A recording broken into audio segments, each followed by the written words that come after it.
Photo video తీసిన తీసుకో right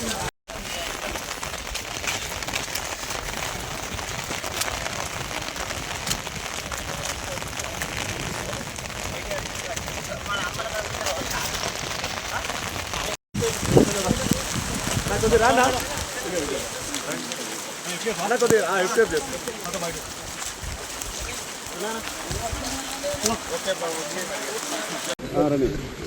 రాష్ట్ర ప్రభుత్వం వరద నివారణ చర్యలు తీసుకోవడంలో పూర్తిగా విఫలమైపోయింది.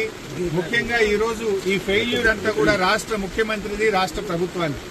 ఎంత బాధతో ఉన్నామంటే ఈరోజు ఇవాళ హవేలీ గన్పూర్ మండలంలో మరి ఇద్దరు యువకులు చనిపోవడం జరిగింది. వాళ్ళ పిల్లలు, ముఖ్యంగా ఇద్దరు పిల్లలు గురుకుల పాఠశాలలో చదువుతున్నారు. వర్షాల వల్ల గురుకుల పాఠశాల లీక్ అయితా ఉంది, మీ పిల్లల్ని తీసుకుపోండి అని ప్రిన్సిపల్ ఫోన్ చేస్తే పిల్లల్ని మెదక్కు పోయి తీసుకొచ్చుకుందామని బయలుదేరి మరి ఆటోలో నడుపుతున్నటువంటి యాదగౌడు, ఆటోలో కూర్చున్న సత్యనారాయణ ఇద్దరు కూడా ఈ వరదలో ఆటో కొట్టుకుపోయి చనిపోవడం జరిగింది. ఆ ఇద్దరు దాదాపు కొన్ని గంటల పాటు కరెంటు పోలు పట్టుకొని ప్రభుత్వం నుంచి ఏదైనా సహాయం అందుతుందా, హెలికాప్టర్ వస్తుందా, ఎన్డీఆర్ఎఫ్ బృందాలు వస్తాయని 4-5 గంటలు ఎదురు చూశారు. కరెంటు పోలు మీద నుంచి ఫోన్లు కూడా చేశారు. కానీ కలెక్టర్ గారు గాని జిల్లా యంత్రాంగం ఎవరు స్పందించలేదు. మధ్యాహ్నం 2 తర్వాత కరెంటు పోలు కూడా వరద ఉధృతికి పడిపోయి ఆ వరదలో కొట్టుకొని ఆ ఇద్దరు కూడా చనిపోవడం జరిగింది. అంటే ఇది కేవలం ప్రభుత్వ వైఫల్యం. నిన్న ఒక మంత్రి గారు మాట్లాడుతూ అంటాడు, హెలికాప్టర్ అంత అవసరమైతే తప్ప వాడద్దట, మీరు మాత్రం పెళ్లిళ్లకు వాడుండ్రి, బీహార్ లో రాజకీయాల కోసం వాడండి, మీ సొంత కార్యక్రమాలకు వాడుకోండి. ఆనాడు ఖమ్మం జిల్లాలో కూడా హెలికాప్టర్ పంపకపోతే ప్రాణాలు పోయినాయి.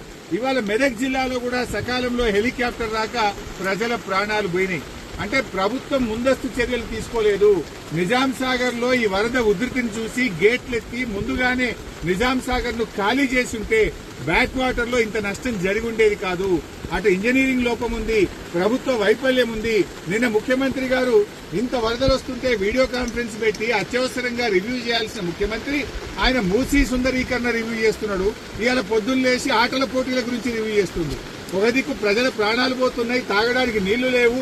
హవేలీ గన్పూర్ లో నిన్నటి నుంచి కరెంటు లేక 7-8 గ్రామాల ప్రజలు మంచినీళ్లు లేక వర్షపు నీళ్లను ప్లేట్లలో, గ్లాసులలో పట్టుకొని తాగుతున్న పరిస్థితి ఉన్నది. ఇవాళ రేపు అంటు రోగాలు ప్రబలేటువంటి అవకాశం ఉంది. వచ్చే 24 గంటలు ఇంకా పెద్ద ఎత్తున వర్షాలున్నాయని వాతావరణ శాఖ చెప్తా ఉంది. ప్రజలు ఇబ్బందుల్లో ఉన్నారు. ప్రభుత్వం ఇప్పటికైనా మేల్కొని అత్యవసర చర్యలు చేపట్టి ప్రజలను కాపాడుకోవాలి. ప్రజలకు త్రాగునీరు అందించండి, ప్రజలకు అవసరమైన ఆహార పొట్లాలను పంపించండి, హెలికాప్టర్లను అందుబాటులో పెట్టండి. ఎందుకంటే బాగా తడిచి ఉన్నది, ఇప్పటికే నీటి ప్రవాహం ఉంది. ఇంకా వర్షం ఏమన్నా కొద్దిపాటి వర్షం ఎక్కువ పడ్డా కూడా మరి చెరువులు గాని తెగేటువంటి ప్రమాదం ఉంటది కనుక అన్ని జాగ్రత్తలు ప్రభుత్వం తీసుకోవాలని చెప్పి కోరుతా ఉన్నాం. ఏదైతే పంట నష్టం జరిగిందో ఒక్కొక్క రైతుకు ఎకరానికి 25,000 రూపాయల సహాయం అందించాలని కోరుతున్నాం. చనిపోయిన ఆ 2 కుటుంబాలకు కూడా ఒక్కొక్కరికి 25 లక్షల ఆర్థిక సహాయం అందించాలని కోరుతున్నాం. ఇక్కడే పక్కనే దూప్ సింగ్ తండా ప్రజలు తండాను వదిలిపెట్టి గుట్ట మీద ఉన్నారు. రాత్రంతా కూడా గుట్ట మీదనే ఉన్నారు. వాళ్ళకి మంచినీళ్లు లేవు.